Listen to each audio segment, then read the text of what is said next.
Peace, family. It's your brother, Marc Lamont Hill. Happy Martin Luther King Day. Happy Martin Luther King Day. Today, of course, is the birthday, the official birthday, the actual birthday, as well as the legal holiday in the United States of Reverend Dr. Martin Luther King Jr. And on this day, we, of course, want to remember Dr. King's legacy. We want to remember Dr. King's vision. Here in the United States, we spend a lot of time, and I'm on the road right now, traveling, speaking, trying to affirm Dr. King's vision, trying to figure out who Dr. King was, and also trying to articulate how Dr. King's vision and voice could be used now. So as we look at poverty, people say, well, Dr. King had a poor people's campaign. As we fight for workers' rights, we struggle to link Dr. King's advocacy for sanitation workers, for example, in Chicago, to a broader fight for living wages, workers' rights, safe working conditions. And so we tie Dr. King to something bigger, to something broader. That's the call. That's the challenge. That's the vision. And so when it comes to the present moment, as we talk about war and power and racism and all these other things, we now have to look at and think seriously about the question of Dr. King in Israel. This is something that we've always needed to talk about. This is something that we've always needed to think about. Every Martin Luther King Day, Republicans try to convince you that he was a Republican. Socialists tell you he's a socialist. Communists say he was a communist.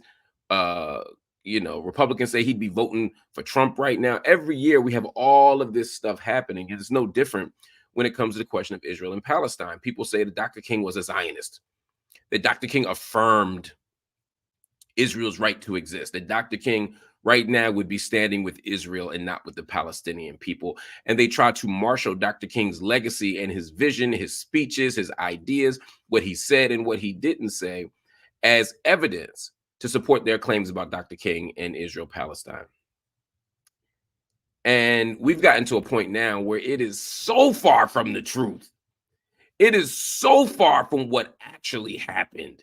It is so far from what Dr. King's fundamental moral vision is that some of y'all are out here arguing that Dr. King will be supporting the genocide of Palestinian people in Gaza right now. It's mind-boggling. We have literally put a green screen on Martin Luther King Jr. and made him whatever we want him to be. And it's very, very dangerous. So what I'm here to do today is to break down why Dr. King was not a Zionist. I'm also here to break down what Dr. King's actual politics were on Israel and Palestine, and to help us think about what that might mean for the big picture. And the big picture for me is figuring out how to get justice in Israel, how to get justice in Palestine, how to get justice around the world. I'm looking at the comment section. I'm already getting hit with the trolls. I'm already getting hit with the Zionist trolls, but don't worry about the trolls, y'all. Don't feed them. Let's ignore them as much as possible. And do as I say, not as I do, because I might clap back at a couple of them, but don't worry about it. Y'all don't do that. Instead, what I want y'all to do is hit that like button right now, because when you do that, you drown out the trolls. You hit the like button and lets the algorithm know that we matter. So while they might be saying they disagree and they hate what I'm talking about, your presence in this room and you hitting that like button will do that. In the meantime, also, while you're hitting the like button, if you haven't subscribed to the channel as well. Drop your comments in. First, drop your location, and I want people all around the world to be watching this. So drop your comments in and let me know what you're thinking. All right. So let's start. Dr. Martin Luther King Jr., at his core, believed in freedom, in justice, in self-determination, dignity, ultimately justice for everyone. There's no doubt about that. And Dr. King certainly believed in the safety, dignity, self-determination, and freedom of the Jewish people. Dr. King, of course, had come up in the civil rights movement. He had close allies in the civil rights movement, close allies in in the NAACP with whom he had worked, and other movements. He had marched through the South with Jewish Americans in particular, and so he was very familiar, um, very familiar with uh, Jewish allyship. He was very familiar with Jewish support, and he had grown close bonds with his Jewish colleagues and his Jewish friends. This was not uncommon, and throughout the South. We saw this. We saw a tremendous amount of support for Jewish people and from Jewish people and during the Civil Rights March. I mean, one of the most um, not celebrated, one of the most acknowledged and commemorated in tragic moments of the civil rights movement, of course, with the death of James Chaney, Andrew Goodman, and Michael Schwerner, two Jewish people, one black person who had been murdered in Mississippi as they struggled for justice. And so there's no doubt about these relationships. And in many ways, the relationship between blacks and Jews in the United States helped to amplify Dr. King's understanding of the plight of Israel. And Dr. King wasn't alone in advocating for Jewish people to have freedom, justice, and safety, not just in the United States, but around the globe. And in that moment meant Israel. Many black leaders of the 20th century. I mean, you could look in the black nationalist tradition, people like Marcus Garvey, people like W.E.B. Du Bois, who in 1948 wrote an important essay, "The Case for the Jews," that he put in the Chicago Defender. Let me not in a newspaper in Chicago. I believe it was the Chicago Defender, but I'll make a note and find out. But the point is, he made a case for Israel. He made a case for Israel. Initially, it was called "Ethics and the Problem of Palestine," or the Question of Palestine, that he'd written. And you can look in the archive and actually find the original notes to this. But Du Bois also supported Israel. Now, there were multiple reasons why people supported Israel, and I'm laying this out. Chicago Star was a Chicago Star, by the way, not a Chicago Defender, it was a Chicago Star. But these leaders, including King, believed, one, in the value and the power of nationalism. They believed that creating a collective national vision of Jewishness and Jewish identity was important, and they believed that Jewish people creating a nation state or a country, as it were, that would give them safety and protection was important. And for someone like Marcus Garvey, for example, that vision was especially important and inspirational as he was imagining a nationalist project for Black folk. He was imagining what it would look like for Black folk to do that same thing. And so there was a lot in there. The problem was, and the question was, what are the conditions under which this kind of thing gets created?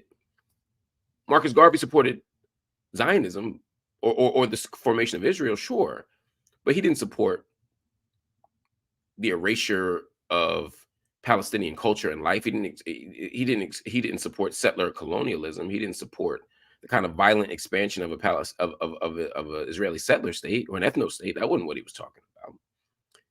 So we have to be very clear when we say somebody supported Israel. Did Dr. King support Israel? Yes. That doesn't make him a Zionist. And let's be very clear also when we define these terms. Was Dr. King a Zionist? If we're defining Zionism as political Zionism, the actual project that begins at the end of the 19th century, that ultimately leads to the formation of a Jewish state in Israel at the expense of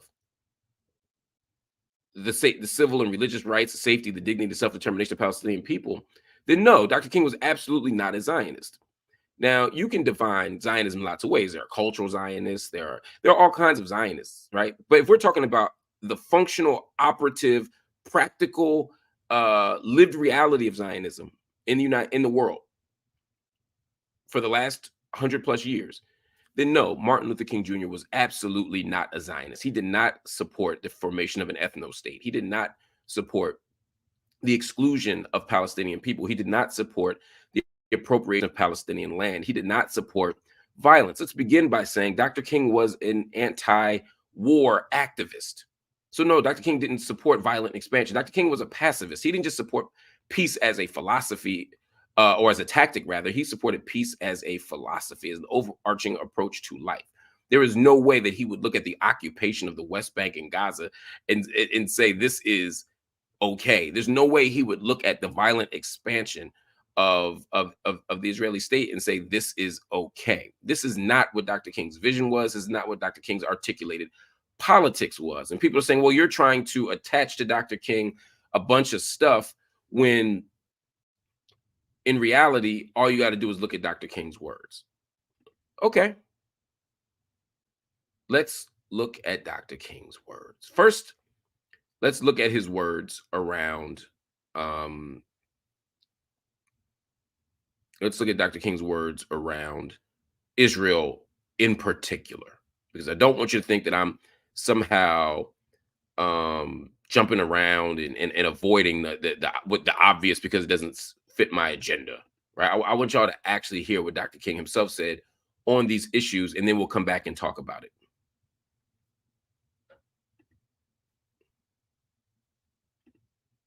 Here's Dr. King on the question of Israel and on the question of anti-Semitism.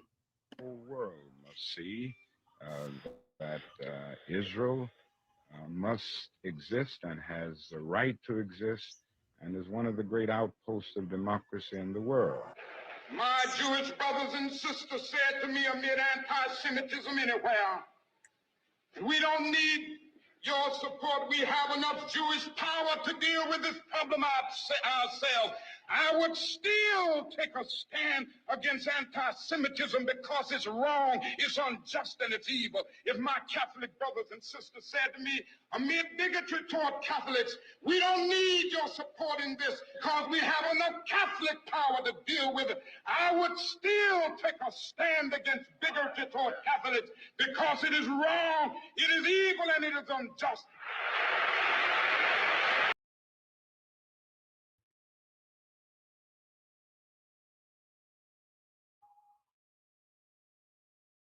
Right to exist and is one of the great outposts of democracy in the world. You heard this, but I'm just saying it again.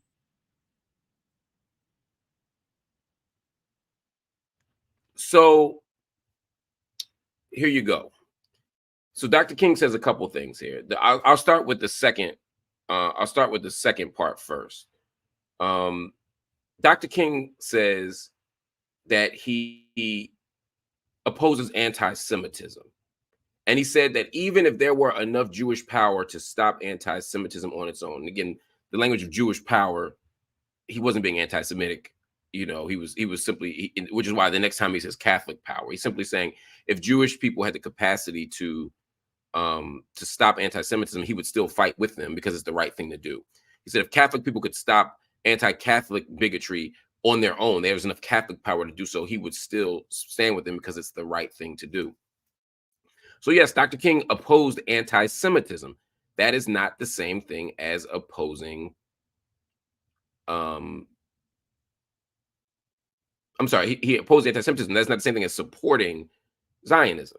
So let's lay that flat first, right? Second thing, Dr. King does say that Israel has a right to exist and that it is one of the great outposts of democracy. Now, this is an important conversation to have. This is an important piece here. One, we have to begin with a basic rejection of a logical fallacy. And that is to say that just because Dr. King says it doesn't make it correct. We have to begin there too, right? Dr. King saying that Israel is one of the great outposts of democracy doesn't make it a great outpost of democracy. It speaks to Dr. King's vision and it speaks to Dr. King's position. And I think we have to acknowledge that that was his position. But let's not use that as evidence that it's true. That's what we call an appeal to authority. Well, Dr. King said it, so it has to be true. No, it doesn't have to be true. Dr. King could be wrong. Dr. King was wrong. Similarly, if Dr. King had spoken up and said Israel is a settler colonial apartheid state, people, Zionists, wouldn't be out running around saying, well, you know what, Dr. King said it, so we have to reject Israel now, right? They'd say Dr. King was wrong, or they'd probably call him an anti-Semite. So we can't appeal to the logical fallacy. No, we can't appeal to the logical fallacy of saying because Dr. King said it, we have to agree with it. But we do have to say if Dr. King said it, that's what Dr. King said. We have to be honest and have fidelity to Dr. King's words. So when Dr. King says that Israel has a right to exist, many people use that as an affirmation of Zionism, that Dr. King says Israel has a right to exist. What does right to exist discourse mean in 1967 or even earlier? He speaks about Israel first, I believe, in 1959. You can hear him talking about it when he gives a sermon on Easter about a walk through the Holy Land. And from 1959 to 1964 to 1965 to 1967, Dr. King has given several different statements, interesting statements about Israel and about Zionism. I see some people in the comments saying you haven't proven that he opposes Zionism. Dr. King doesn't stand up at any moment and say, I oppose Zionism. That's true.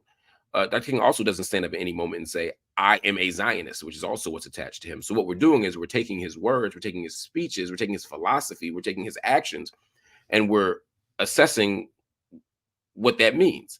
So Dr. King absolutely believed in Israel's right to exist. He says this in 1967, in August of 1967, I believe. And we have to ask the question, what does that mean in 1967? Now, you may say you're being technical here. Well, no, we're being precise. I can't take a meaning from 2024 or a meaning from 1984 and assign it to 1964, 1967. And so I'm going to go to one of the trolls here just for a moment because it's an important point he's making. He's wrong, but he's making a point. He says, MLK words are only supporting the existence of the Jewish state. That is everything Zionism. This is why it's important to have these distinctions, right? Dr. King said nothing about supporting the Jewish state. He said that Israel has a right to exist. In 1967, the right to exist was a direct response to the 1967 war. For those who don't know, and I'm not trying to assume a lack of knowledge from anyone here, but different people are at different learning and developmental stages. So just that's why I'm saying this. In 1967, there was a major war. It was the second major war. You could argue third if you count the Suez Crisis and in the tripartite aggression of 56. But in terms of the major sort of internal war, 1967 is the second major war. It's the war after which Israel not only continued to maintain the extraordinary amount of land that it accumulated in the 1948 war, which was even more than the UN had allowed it to have in the partition agreement of 47. But in 1967, Israel began to occupy the West Bank. Israel began to occupy Gaza. Israel began to occupy the Golan. Israel began to occupy East Jerusalem. Israel took over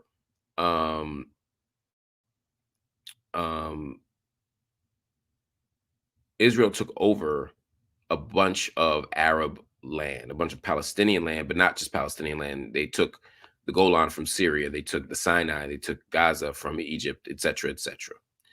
So at that moment, the UN was attempting also to stop the violence and stop the war. And so there were two major UN resolutions that happened. Two major UN resolutions that happened. One was UN Resolution 338, which was a ceasefire. Everybody agreed to a ceasefire.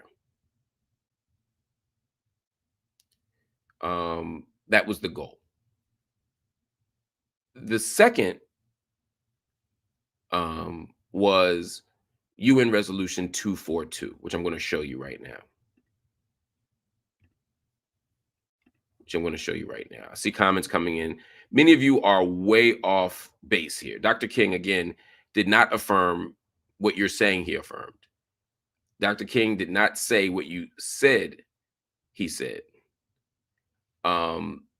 Danny, I'm coming up to your question next. I'm going methodically and slowly so that we can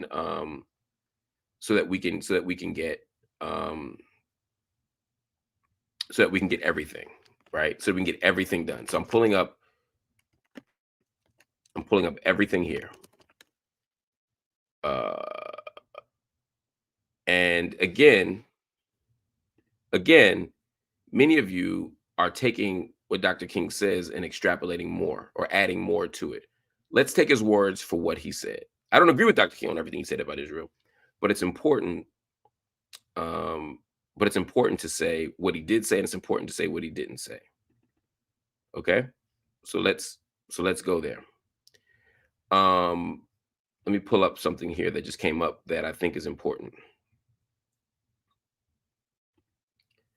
This person says, MLK clearly stated that he fully supported Israel as the Jewish home and is the only outpost of democracy in the Middle East. That is the definition of Zionism. Again, that's not what he said. That's not what he said. He said he supported Israel's right to exist, and he did say that Israel was a great democracy, a great outpost of democracy. That is true. He said one of the great outposts of democracy. He did not say what you just attached. And I'm going to bring up what Dr. King said, not to be petty, but because, again, this is how Dr. King's legacy gets misrepresented. This is how Dr. King gets misrepresented. Okay, so let's zoom in to what he actually said, right? Let's zoom into what he actually said, and then let's juxtapose that to what you're saying that he said, right? And this is how Zionist Hasbara works, right? Here's what Dr. King actually said.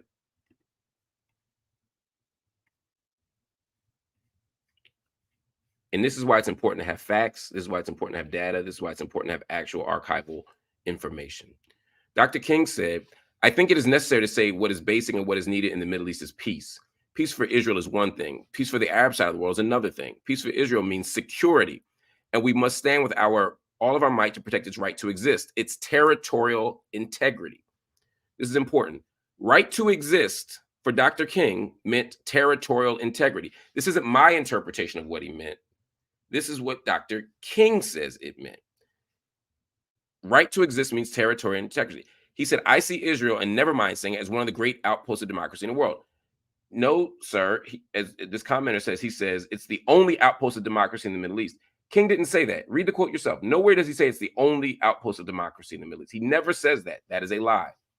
He also says King clearly stated that he supported Israel as the Jewish home. He does not say that here. He does not say that here. King does not say that. King was not supporting an ethno state. King was not supporting the creation of a Jewish ethno state. He was not supporting an apartheid state.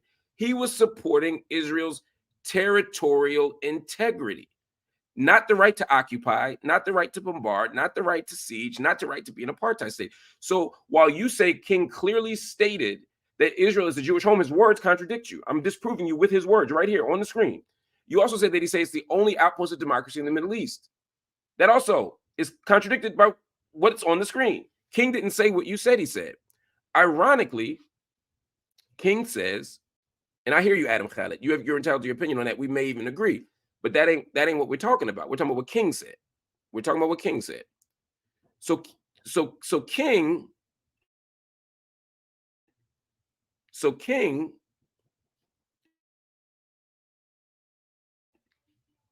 King says, I'm sorry, I had a knock at the door. I'm traveling. I'm trying to tell housekeeping not to come in. So anyway, so King, when he says Israel has a right to exist, what does King mean?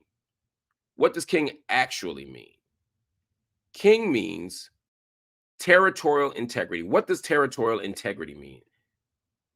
I'm going to show you, because again, this is about UN Resolution 242. This is UN Resolution 242 from the Security Council, right? And what the resolution says, let me take this ridiculous troller off the screen now. He's been up too long. But y'all see what I mean, right? Like, people will just say that King said something and he doesn't actually say that. Or King will say this and they'll add this. King says Israel's a democracy, and he's wrong about that. But King says Israel's a democracy. We have to respect that King said that, but he didn't say it's the only democracy, right? You can't just add that, but that's what they do. They add all this sauce to it, right? But let's look at what UN Resolution 242 actually says.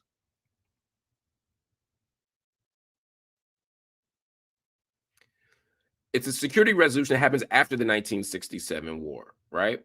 And it says expressing its the Security Council developed this. Why? Because it was concerned about the war. It wanted to stop future wars. So 338 is a ceasefire, and 242 says, I'm going to enlarge the text for those like me who can't see. Expressing its continued concern with the grave situation in the Middle East, the inadmissibility of the acquisition of territory by war, and the need to work for a just and lasting peace in which every state in the area can live in security. King was endorsing the UN resolution. Y'all are saying, well, King didn't say anything about a UN resolution. Well, let's look. King said we must terminate the termination of all claims or states of belligerency and respect for an acknowledgement of the sovereignty and territorial integrity and political independence of every state in the area and their right to live in peace within secure and recognized boundaries. What does this mean? It means after the previous World War II, right, had ended in 1945, the idea, and really even after World War I, when the League of Nations was crafted, the idea was that you can't win a war and take people's land. You can't win a war and take people's land. I'm gonna say it one more time. You can't win a war and take people's land. And so the idea here was, in the aftermath of 1967, that the right to exist simply meant that you had to recognize the territorial integrity of every nation. It doesn't mean you have to respect that nation's right to exist as it is. I don't have to respect China's right to exist as a communist state. I don't have to respect America's right to exist as a republic. I don't have to respect the UK's right to England's right to exist as an Anglican state. In other words, but what we can't do is take their land. What we can't do is not respect the sovereignty and the territorial integrity. You think it's a coincidence? You think it's a coincidence that King used the word territorial integrity? The exact same language of UN Resolution 242? Of course not. King was saying that we have to respect Israel's right to exist, meaning we can't go in and blow it up, meaning that we can't go in and take it. Now, again, you may not agree with King. We don't have to agree with King because he said it, but we can't pretend that King didn't say it, and we can't take anything away from King's words, and we can't add anything to King's words. So listen to what I'm saying. Hear what I'm saying. Martin Luther King Jr. was not saying, I see this person who commented before is still going. I'm going to start ignoring you now, because the one thing you haven't done is acknowledge that what you said was completely false. You went through all that about how King clearly said this and that. You were disproven with text, and you ain't acknowledged that point. So we're not going to let you just do this. So if there's a way to kick this person out, I don't know. I need to get a moderator in this thing. I don't usually get this much trolling, but we'll do that at another time.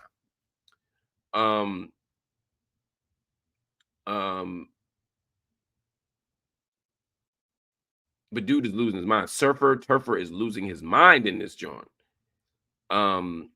Is losing his mind in this joint because he's being disproven with facts. That's what we do up in here. So anyway, where was I? So when King says Israel had a right to exist, that is not the same thing as now when people say Israel has a right to exist. Right now, when people say Israel has a right to exist, they are saying that Israel has a right to exist as a Jewish state. And the right to exist as a Jewish state in a country, Israel, that is 20% Palestinian. And since Israel, now that's one thing. Second, the right to exist as a Jewish state in a region where Israel has effectively controlled the West Bank and Gaza, since 1967, makes it apartheid. Let me say it differently. Since that day that Dr. King was talking about, Since Dr. King died, the West Bank and Gaza has remained under Israeli control. It's the longest military occupation in modern history.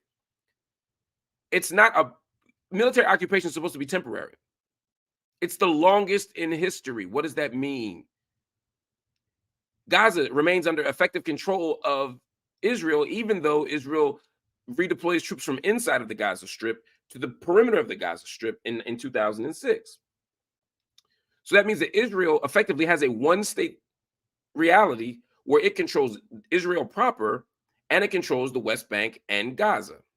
So in light of all of that,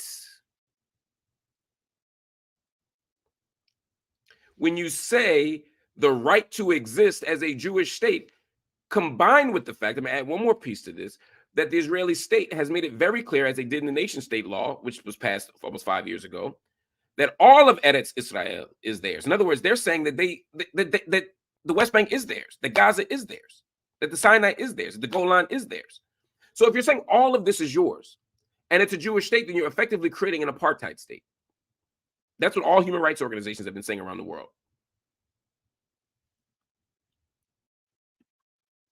Joseph Kaminer says, I was not aware that Gaza was under Israeli control. Really? Then how is Gaza denied electricity right now? Why is there no airport in Gaza? Because Israel won't allow one. Why is there no electricity at times? Because Israel cuts it off. Why is there no water and power? Because Israel cuts it off. How do you enter Israel? You have to go through Israeli security points. Even through the Rafah border, you still have to have coordinated Israeli control. Israel controls the population registry, the land, the air, the sea, the electromagnetic sphere, security. Yes, that's effective control. Every standard of international law says Israel controls Gaza. Just because the troops are on the border and not in the middle doesn't mean that that's not true. So that's that. I'm not going to allow the trolls to. I know I told y'all not to listen to the trolls, but sometimes they come into the chat and they come into the chat and they not only distract, but they spread they spread misinformation, and so that's why it's important to do that. All right, so let's move on. Let's move on.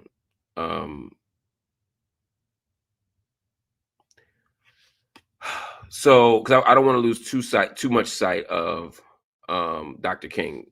I'm lying about the nation state law. Okay, I'm lying about the nation state law. I don't know what to tell you. The nation state law is very clear. The nation state law is very clear. We can talk about that maybe later in the chat. But for now, let me move on. Let me move on. So Dr. King, people say, well, Dr. King was a supporter of the nation of Zionism because he was a supporter of Israel's right to exist. But let's be clear, he was not supporting Israel's right to exist as an ethno state. He didn't make a commentary about Israel's right to exist as a Jewish state. He did not make a commentary about Israel's right to be an apartheid state or an occupier. Actually, he did make comments about Israel being an occupier. We'll go there.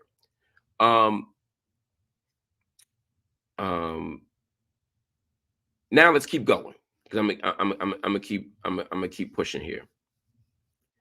People say, well, Dr. King specifically said that anti-Zionism is anti-Semitism. Again, the anti-Zionism is anti-Semitism, and clearly Dr. King doesn't support anti-Semitism. That is a great logical analysis. That's a great logical analysis.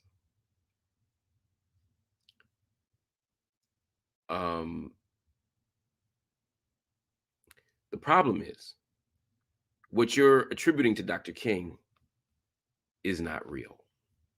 One of the great quotes produced about Dr. King to prove that he is a Zionist. And it's something that goes around all the time. I'm going to bring it up right now. Is Dr. King talking about why anti-Zionism is anti-Semitism? You see Zionist organizations like this, like for example, Michigan Student Zionists, they have promoted this letter, this statement from Dr. King, and it's a great letter.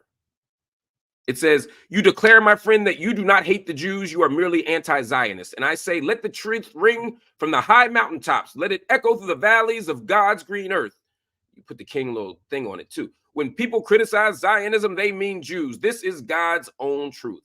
Anti-Semitism, the hatred of the Jewish people, has been and remains a blot on the soul of mankind. In this, we are in full agreement. So we know also this: anti-Zionism is inherently anti-Semitic and ever will be so." Why is this? You know that Zionism is nothing less than the dream and the ideal of the Jewish people returning to live in their own land. And it goes on and on and on. The Negro people, my friend, know that what it is to suffer the torment of tyranny under rulers not of our choosing. Our brothers in Africa have begged, pleaded, requested, demanded the recognition and realization of our inborn right to live in peace under our own sovereignty in our own country. How easy it should be for anyone who holds this dear, inalienable right of all mankind to understand and support the right of the Jewish people. This is Zionism. Nothing more, nothing less. And so at the end of the remarks, he says, "Let my words echo in the depths of your soul. When people criticize Zionism, they mean Jews. Make no mistake about it." That's powerful. That's powerful. Here's the problem. Dr. King didn't say that. Dr. King didn't say that. The entire letter,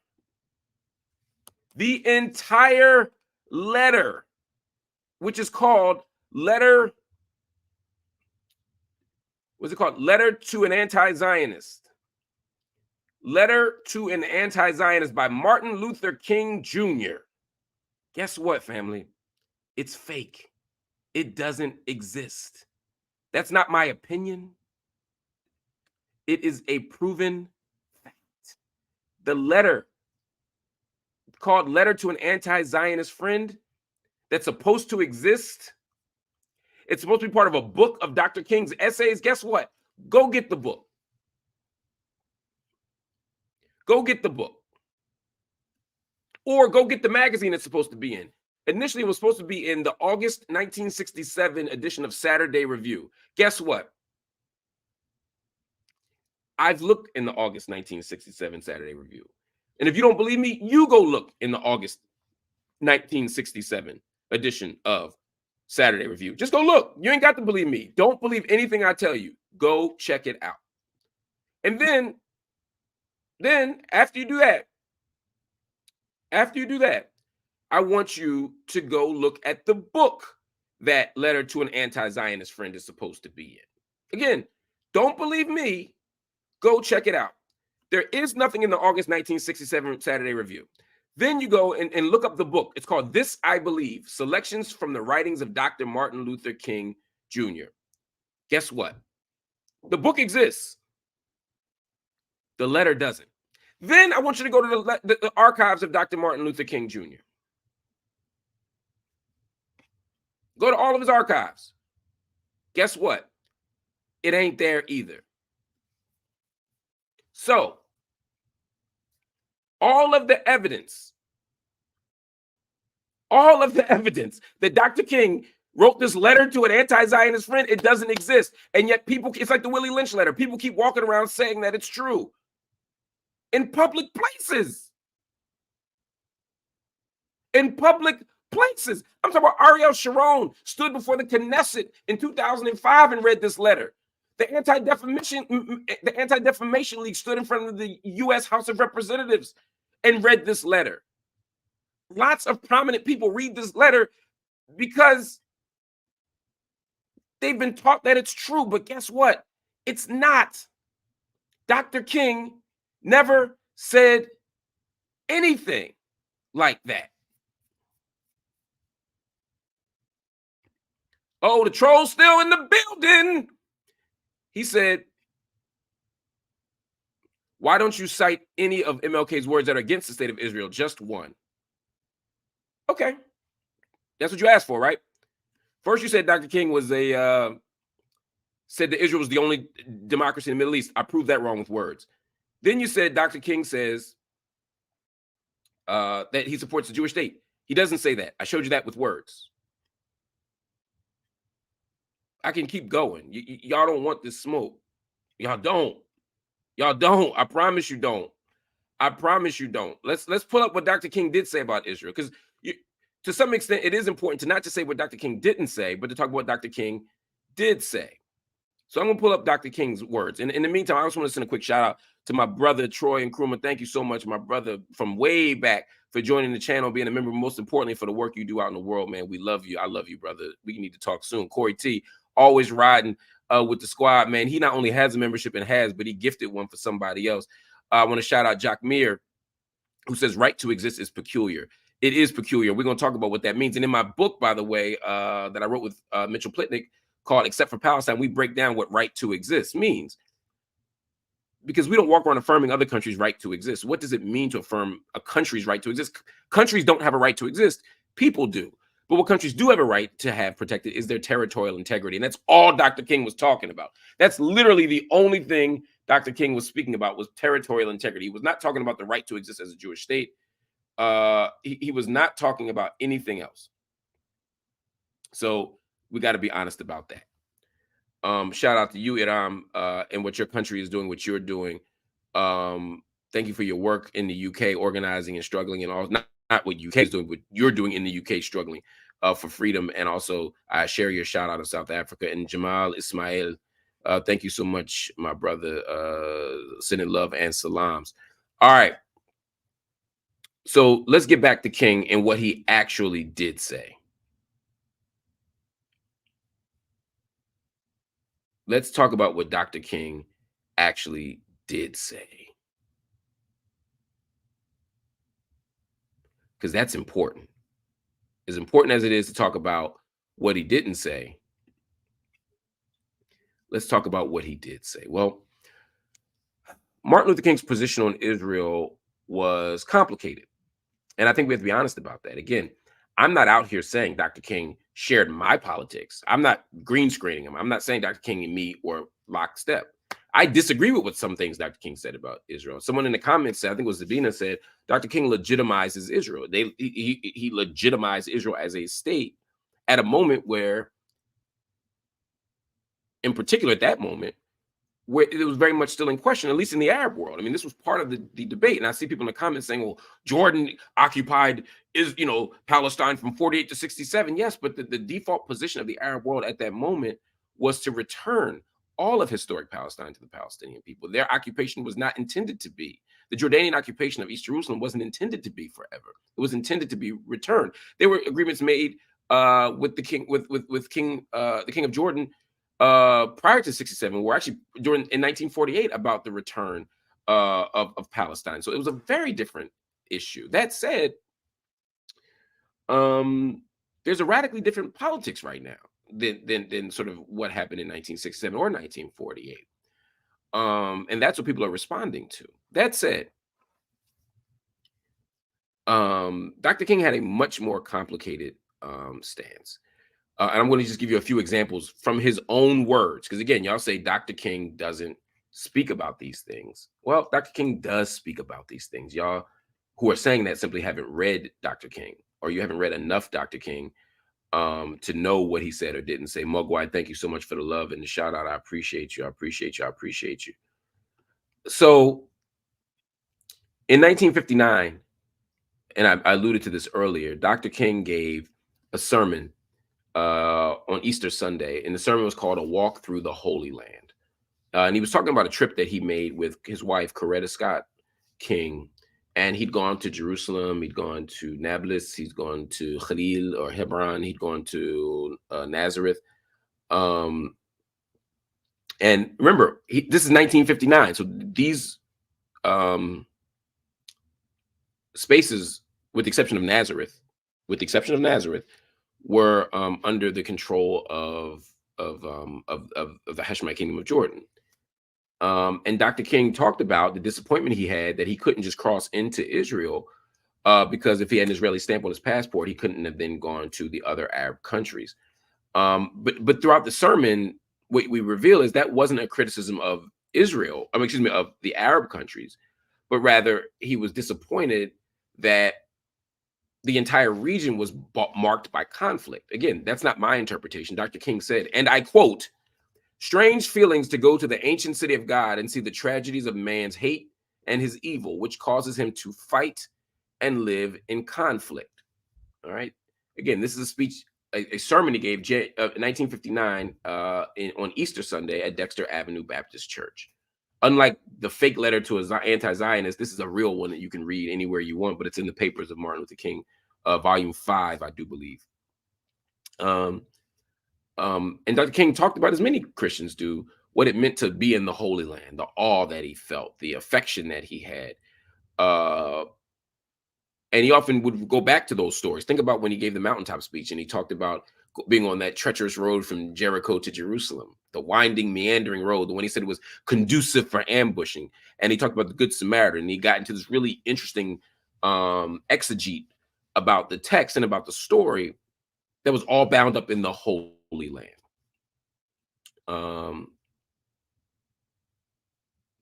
And for King, the Holy Land was marked by struggle over greed, struggle over hate, struggle over evil. Dr. King wasn't taking a flat and clear stance that Jews were right and Arabs were wrong. That was not his position at all. He thought that this was complicated. He said that this was complicated. And he talked about it not in defense of the Zionist movement. Dr. King talked about it in defense of the third world. Dr. King talked about it in defense of colonized people. Again, some of you were saying, well, you are simply, again, taking your own agenda, your own politics, and trying to attach it to Dr. King. I hear you. But what I'm going to do is read to you what Dr. King actually said. Okay? He says that when Jesus got to Jerusalem, he made a important decision to basically act on truth, to not just talk about it, but to be about it. He said that Jesus was, quote, willing to act on truth, and the world considered that a mistake. For him, the mistake to the world, not to King, was to become a revolutionary.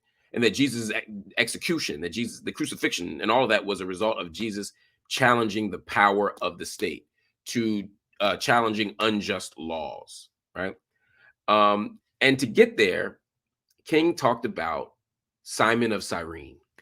He said that when Jesus was weak and delirious and was stumbling and while carrying on, Jesus got helped by Simon of Cyrene.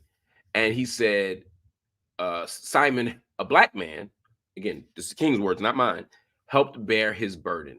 And he said that this act of solidarity in defiance of Roman imperial law and power was a parallel to the anti-racist and anti-colonial movements that were happening around the globe. Here it is, King's own words, not Marc Lamont Hill's words, King's words. He said, today, this is in 1959, there is a struggle, a desperate struggle going on in this world.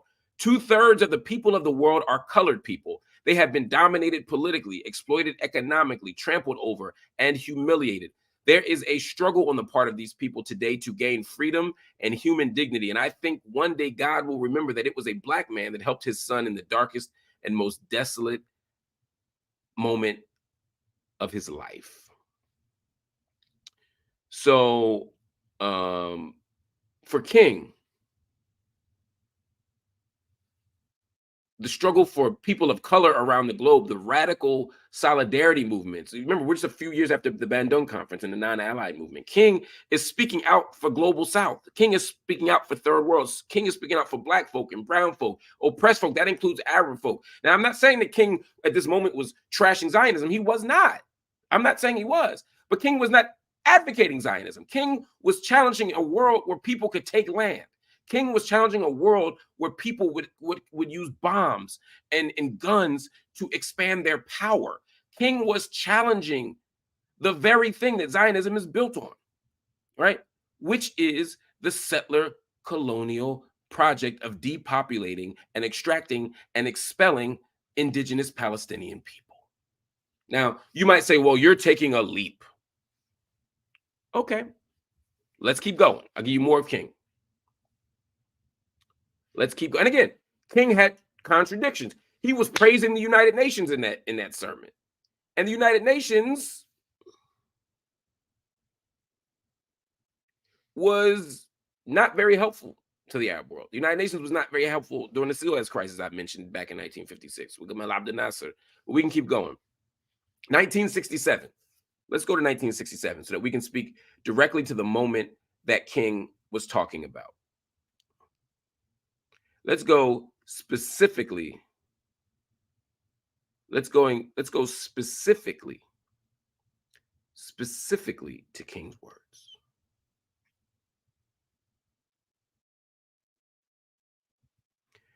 In 1967, King was supposed to go back to the Holy Land. Back to, I'm using quotes because to say King said these exact words. King went back to Jerusalem. He was supposed to in 1967. But as you know, there was a war in 1967, and so King canceled. And here's what King said. This is Martin Luther King's words, not Marc Lamont Hill's words. King's words. And by the way, this particular quote you can find in the Jewish Virtual Library. So again, this is a Zionist website that has it. So just in case you think it's a quote, but that you think I'm pulling from it selectively. He explained to his advisors, he said, I just think that if I go to Jerusalem, he didn't say to Jerusalem. King was planning a trip to Jerusalem. And then he said, because I want to get an exact quote, I just think if I go, the Arab world, and of course, Africa and Asia for that matter, would interpret this as endorsing everything that Israel has done. I'm going to say that again. I'm going to say it again. King had planned a trip to Jerusalem, but he canceled. And he said, I just think that if I go, the Arab world, and of course, Africa and Asia for that matter, would interpret this as endorsing everything that Israel has done. And I do have questions of doubt. So now he's doubting what Israel has done. He's raising questions of doubt about what Israel has done. Martin Luther King Jr.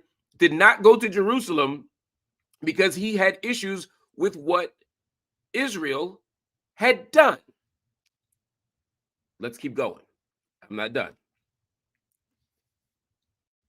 He said most of the trip or most of the pilgrimage would be Jerusalem. And they, the Israelis, have annexed Jerusalem, not the Jordanians. This is 1967, after the war. He said most of the pilgrimage would be Jerusalem, and they, the Israelis, have annexed Jerusalem. And any way you say it, they don't plan to give it up. Any way you say it, they don't plan to give it up. King said that Israel has taken Jerusalem, East Jerusalem. They've annexed it, which is illegal. And they don't plan to give it up. This is what Martin Luther King Jr. said. Again, you can agree with King, you can disagree with King, but this is what King said. Well, guess what? That was 1967. It's now 2024, 57 years later. Did Israel give it up? Did Israel relinquish control of East Jerusalem? No.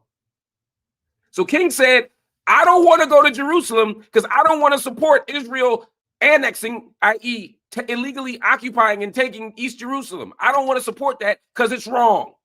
If he were a Zionist, if he believed that all of Eretz Israel, that all of historic Palestine was Israel's to take, why would he be opposing Israel doing it? Why would he not want to go to Jerusalem out of fear that it would look like he was supporting Israel annexing Jerusalem? Obviously, he said it very clearly. I don't want to look like I'm supporting Israel annexing Jerusalem. I don't want it to look that way, so I'm not going to go because I have questions of doubt. I don't support everything Israel does, including annexing Jerusalem. The Zionist project is built upon the belief, particularly as the trolls in the thing are saying, that all of Eretz Israel, including Judea and Samaria, as they call it, the West Bank, would be theirs. King is saying it ain't yours. He's saying territorial integrity, moral consistency.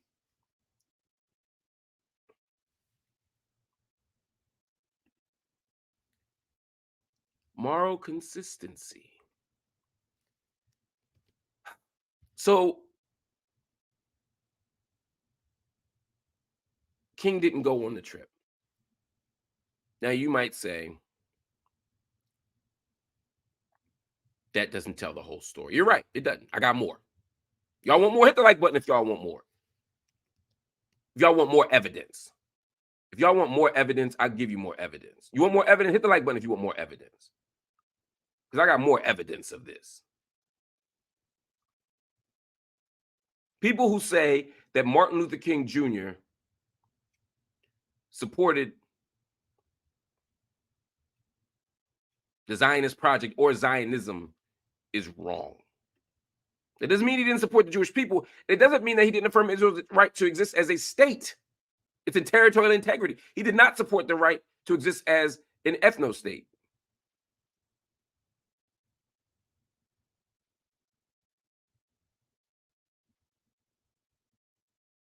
Again, I don't agree with everything Dr. King said. He wasn't right about everything. This debate isn't about whether Dr. King was right or wrong. This is a debate about whether Dr. King said it and what Dr. King's position actually was. Now, once we know Dr. King's position, we can debate whether we agree with it or not. And we can also have debates about whether or not Dr. King's position would have changed. We can have all those conversations. But what we can't do is lie on Dr. King's word, his life, or his legacy. So I'm going to keep going. There wasn't a collective statement that was written in the New York Times. It was called "The Moral Responsibility in the Middle East." And this was it was published in the New York Times. It was an ad, and it basically said the U.S. needs to support Israel, and that maybe even the U.S. needed to put boots on the ground to support Israel. Now, King was conflicted about this. Again, you don't have to believe me. Read Martin Kramer. Again, Martin Kramer and I don't agree. Martin Kramer and I don't have the same politics. So let's not make it sound like I'm just cherry picking sources. I'm just digging for the truth.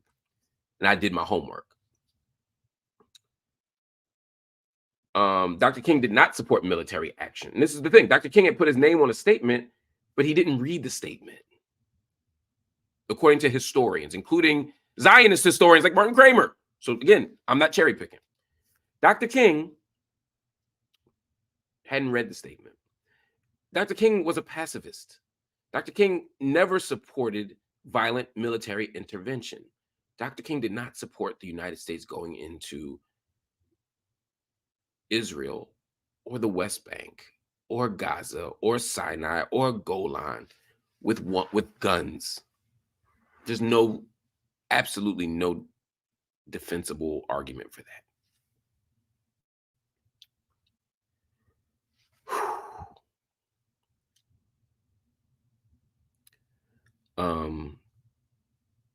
So I'll keep going.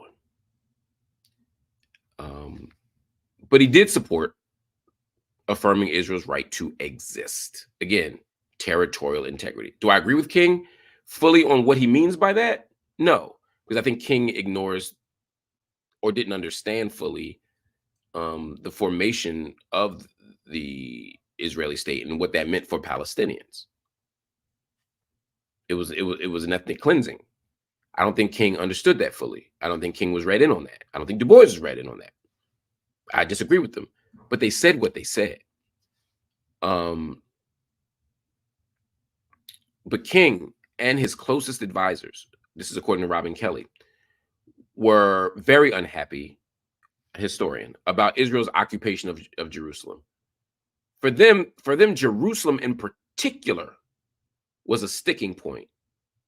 And they wanted the United States to help negotiate a peace agreement and a withdrawal. They wanted Israel to leave Jerusalem.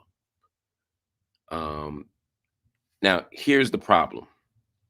Here's again what Dr. King said. Not my words, King's words. If you read Canaan's Edge, which is one of the 3-part award-winning biography on Martin Luther King Jr. by the great Taylor Branch, who is not a pro-Palestinian. I don't know Taylor's the nuances of Taylor Branch's politics, but I know Taylor Branch doesn't have an agenda. Taylor Branch is just a King biographer, a brilliant King biographer. Taylor Branch says that after the ceasefire, again, pushed by UN Resolution 338, Dr. King made a complaint about Israel. Do you know what he said about Israel? Since y'all say he never criticized Israel, Dr. King said that Israel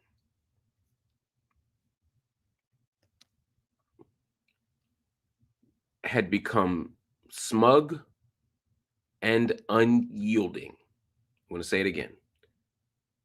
He said that Dr. King said that Israel had become smug and unyielding. Let me be more precise. He said that now Israel faces the danger of being smug and unyielding. So not just that Israel is, there's two ways you could interpret that, but effectively you could say they're smug and unyielding and now they're facing the danger of it, or you could say the danger is being smug and unyielding. I'll let you interpret it either way, but I'm going to give you the exact quote. King complained that, quote, now Israel faces the danger of being smug and unyielding. Again, not a Palestinian cherry-picked quote. Read Taylor Branch's 3-part series, but the Canaan's Edge, which covers 1965 to 1968, page 620, you can get this quote. So King was critical of Israel after the 67 war.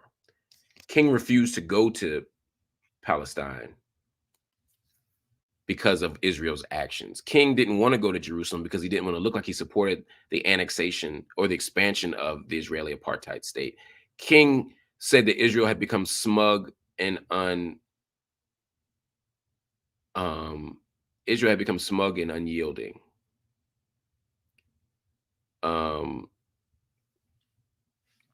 This is King.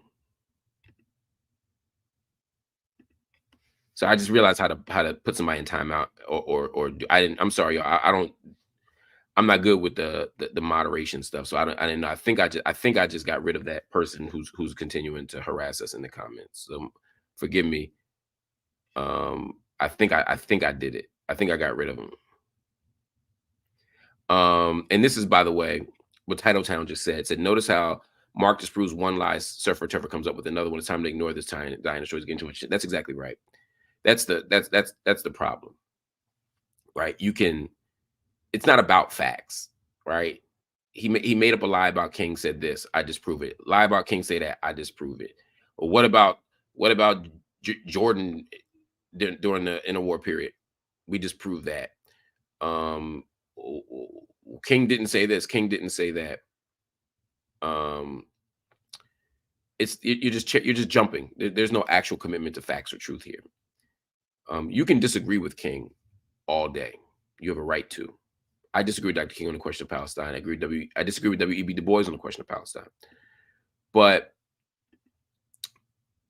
King's position was very, very clear in many ways. So now let's move to the bigger question, right? At the fundamental level, if we're defining Zionism as a cultural and religious attachment to Israel, to the land of Israel, to historic Palestine, etc. Yeah, that's one thing, right? Next year in Jerusalem, that's one thing.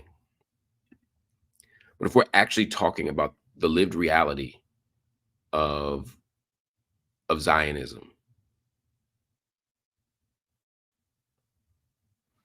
political Zionism, the actual Zionist project, if we're talking about that, then we're talking about a project of ethnic cleansing. We're talking about a project of settler colonialism. Um,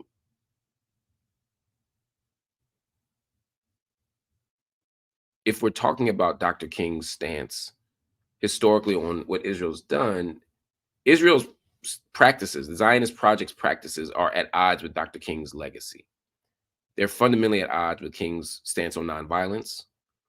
They're out of step with King's stance on the exploitation of human life, of capital, of racism, the formation of an ethno state. All these things are at odds with who King is. There's no plausible way that we could embrace King's vision and embrace the tradition and the legacy of Zionism. King believed that Jewish people deserve dignity, safety, self-determination, freedom, and justice. And that is the standard by which King was saying he affirmed Israel's right to exist. But he wasn't supporting Israel's statecraft. He wasn't raising issues about Israel's practices. And if you notice, King became more aggressively opposed to Israel in 1967. That's the time where many people became more clear. Malcolm X was ahead of the curve in 1964. Ralph Bunche had thoughts earlier. Other people had thoughts earlier. But 1967 was a turning point, in the same way that 2024 is a turning point for many people. When they see what's happening in Gaza right now, they say, oh, wait, I didn't know it was like this. Similarly, after 1967, you saw the Student Nonviolent Coordinating Committee speak up. SNCC published a newsletter in August of 1967 criticizing Israel as a neo-colonial project. Ethel Minor wrote the newsletter criticizing Israel. They had a study group for 2 years, and they were starting to articulate their position. Subsequently, by the 70s, the Panthers are speaking out against it. Angela Davis is speaking out subsequently. June Jordan is speaking out. Alice Walker is speaking out.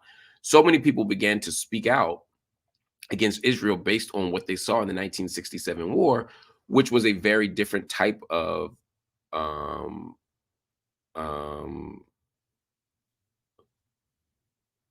encounter than even the 1948 war in many ways.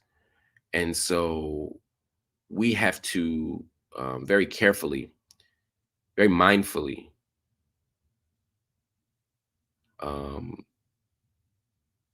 understand why King pivoted at the latter stage of his life. But as we move beyond that, we could also speculate about what King would have said. I don't like to do that, but if we want to do that, then I think King gets even more radical in his understanding and his critique of Israel.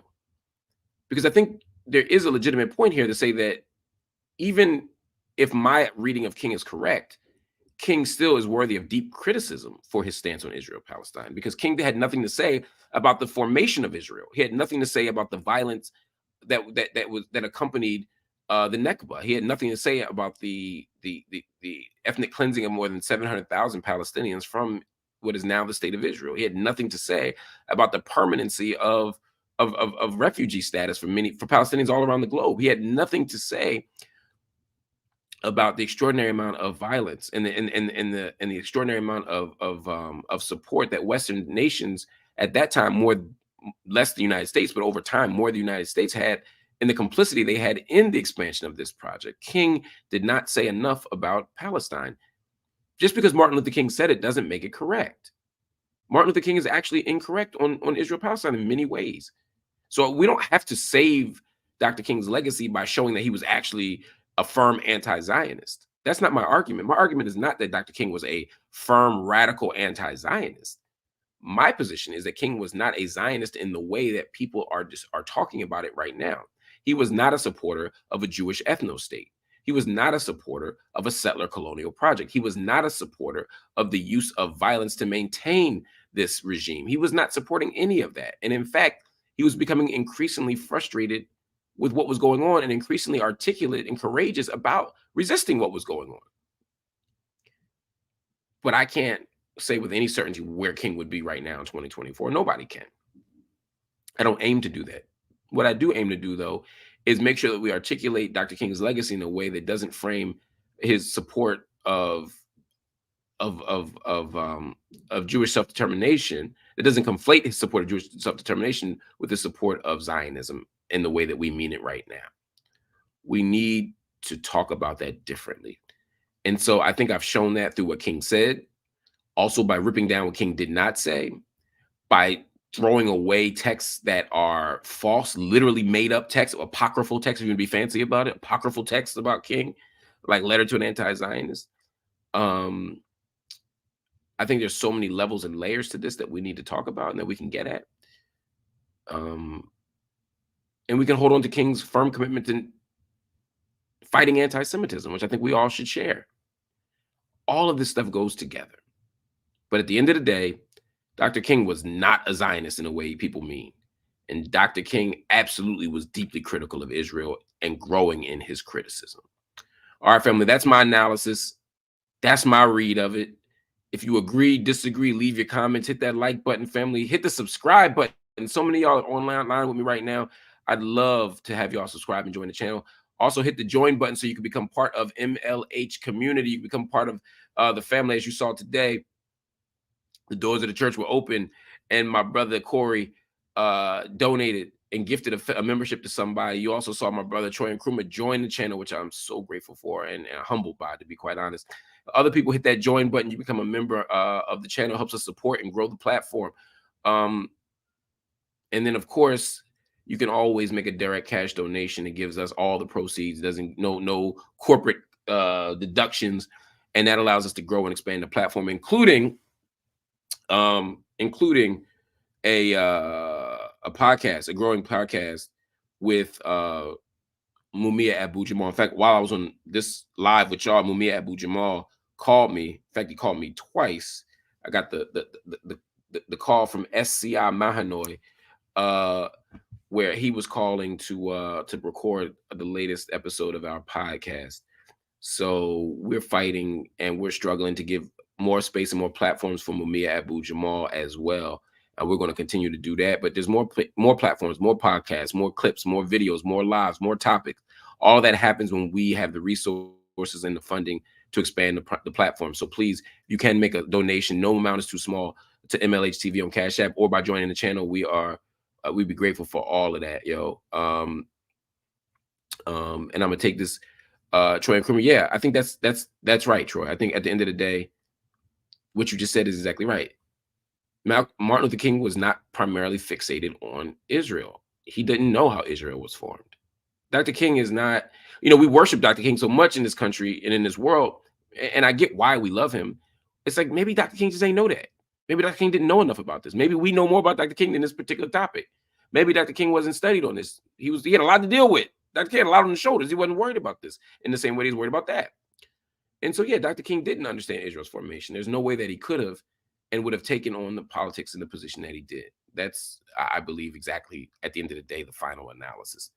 Anyway, family, I want to thank y'all for joining me. I want to thank y'all for building with me. Please share this video. Please spread the word on this video. Please help us continue to tell courageous acts of truth telling. And please allow us to continue to fight for a free and liberated Palestine. Love y'all. Appreciate y'all. I'll see y'all later. Peace.